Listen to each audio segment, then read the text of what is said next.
बच्चों आज आप लोगों को वॉशिंग मशीन के बारे में बताएंगे और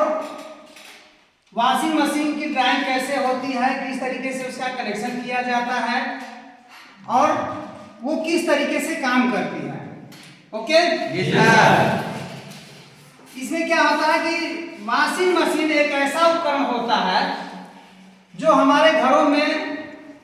कपड़े धोने के काम में आता है। इस उपकरण में दो मोटर लगी होती है और ये दो तरीके का टैंक इसमें होता है, जिसमें कि एक टैंक का कनेक्शन कपड़ा धोने के काम आता है और दूसरा टैंक जो होता है कपड़ा सुखाने के काम में आता है। इस दोनों टैंकों में दो मोटरों का यूज किया होता है। पहली जो मोटर होती है वो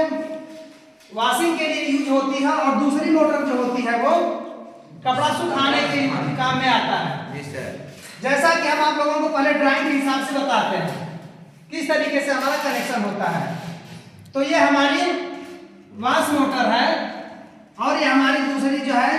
ड्रायर मोटर है। इसका जो हम कनेक्शन करते हैं तो इसका मेन स्विच में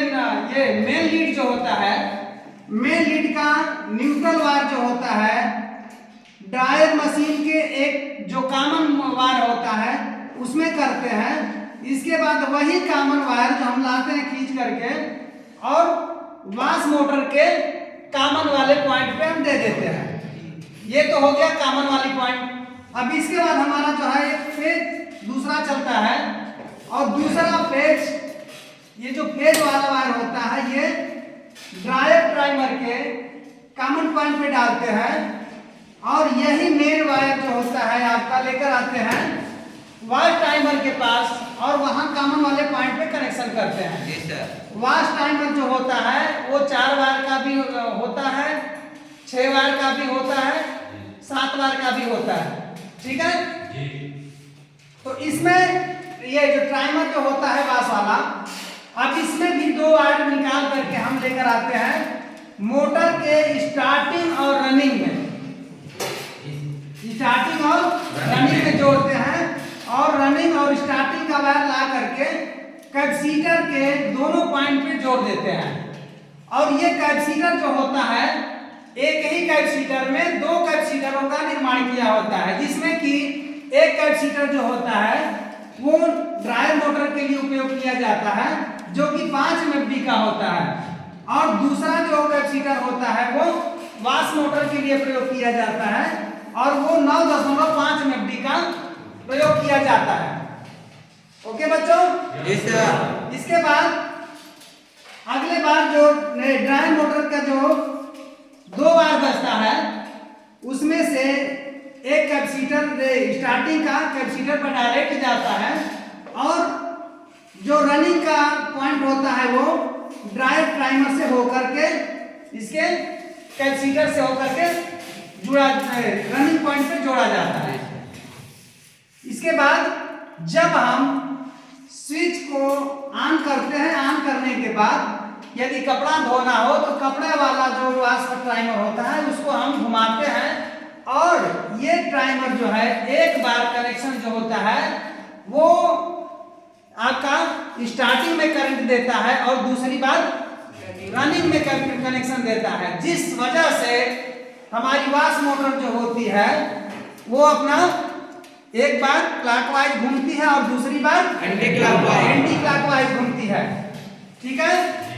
इस तरीके से हमारी मोटर आगे पीछे करके कपड़ा धोने का काम पूरा कर देती है। जब ये टाइमर समाप्त हो जा अपने आप पोजीशन पे आ जाता है तो हमारी मोटर अपने आप बंद हो जाती है। ओके उसी तरीके से हमारा ड्राई मोटर होता है और ड्राई मोटर में ड्राई टाइमर जो लगा होता है उसमें भी हम जब ऑन कर देते हैं तो वो कुछ देर के बाद जब टाइमर घूमते घूमते आके आप पॉइंट पे आता है अपने आप हमारी मोटर जो है वो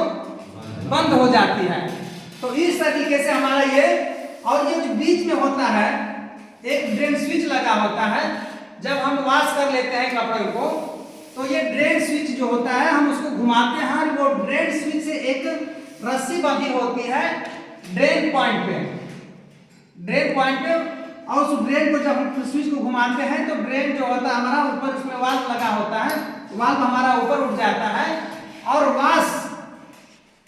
मोटर में वॉश टैंक का जो पानी रहता है उसमें से हमारा पानी बाहर निकल जाता है। ओके, इस तरीके से मोटर हमारा वर्क करता है, ये वॉश मोटर और ये ड्रायर मोटर। जब ये बंद हो जाता है हमारा, जैसे आप में हमारा स्विच हो गया, उससे जुड़ा हुआ एक बजर लगा होता है जो कि वो बीप की तरह आवाज देने लगता है, तो हमें पता चल जाता है कि हमारा कपड़ा साफ हो गया है या हमारी मोटर बंद हो गई है। ठीक है, आप किसी को और कोई क्वेश्चन बच्चों? हाँ, इस तरीके से हमारा ये वॉशिंग मशीन का चैप्टर जो है यही समाप्त होता है। किसी कोई